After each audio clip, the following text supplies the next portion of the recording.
What's up, vapors and vapettes? This is Zoe at your local Artisan Vapor and CBD in Bedford, Texas, coming to you with another video. First and foremost, I do want to introduce you to Kinsey. Yay!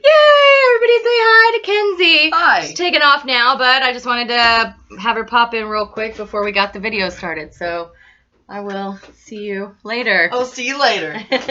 All right, and also wanted to remind you guys that, warning, this does contain nicotine. Nicotine is an addictive chemical. So, get that out of the way. Today, we will be doing tank proper cleaning, okay?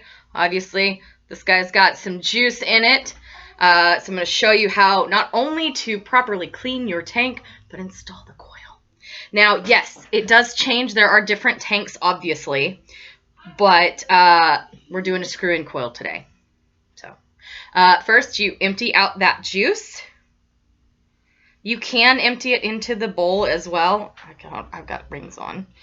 But I'm a purist, so I want it to be, like, not cruddy in the water. I do have a bowl of hot water. You want to put it in, just like a small bowl. Hot water. Put the hot water in it. And then take it apart. You want to put everything but the coil in there. So, well, shit, I can't get the coil out. Hold on. I'm a dingus. All right, well, I got that done. The one that I was doing is actually a pressure foot coil, so I'm really glad that I picked up another tank. It does not have juice in it. But we do have a screw-in coil. So what you do is you just take that, you screw that coil out. You want it screwed into the bottom. So I'll show you that in a minute. But we're going to wash that. We are also going to wash the pressure fit one. So we have our Falcon 2 and our Freemax. Give that just a second. What's important is, so the smokestack top of the, let me find it. This is such a weird video, isn't it? Okay. So we're going to do the Freemax. So down this center piece right here, that's what I personally call the smokestack. I don't know what it's called, but that is where the mouthpiece, where the vapor actually comes up through the coil into your mouth. That place in particular on it will sometimes get soot kind of up in there, just to shake back down onto your coil, your new coil, and yeah, not good. So you'll notice you will actually get a much cleaner hit if you clean out your tank every time you change your coil. So what I've been doing this whole time is I've actually been wiping it out. And what I was saying about that screw-in coil, when you have the screw-in base, you want to screw it in to the bottom. Did I grab the wrong? This is why I don't wash multiple tanks at once. Okay. Screw-in base. You want to screw that coil into the bottom. You do not want to screw it into the top, because arcing, okay?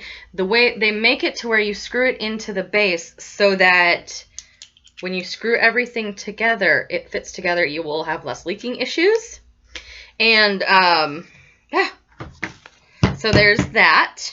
Now, back on to the original tank that I was fumbling with, which I am such a nerd and forgot, was a pressure fit coil. Oh my, is it Monday? It's Monday. Having a case of the Mondays. So, we will go ahead and put all this back together to show you, okay, this is the Falcon 2. It has like a little cage,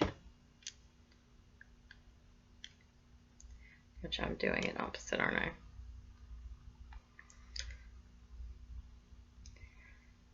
It's a pressure fit.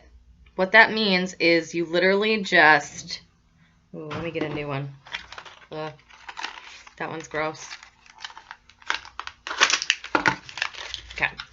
So the pressure fit coil literally doesn't have a screwing mechanism. You just press it in and that's it. It's ready to be screwed back together. Then the base screws onto the bottom where the pressure fit coil has just been pushed. Okay, so there's that. That is the proper cleaning method. Just a real quick video. I think I made it a little bit longer than I thought I was going to for mistake purposes. But yeah, I just wanted to get that out of the way. If you have any questions, please drop it in the comments.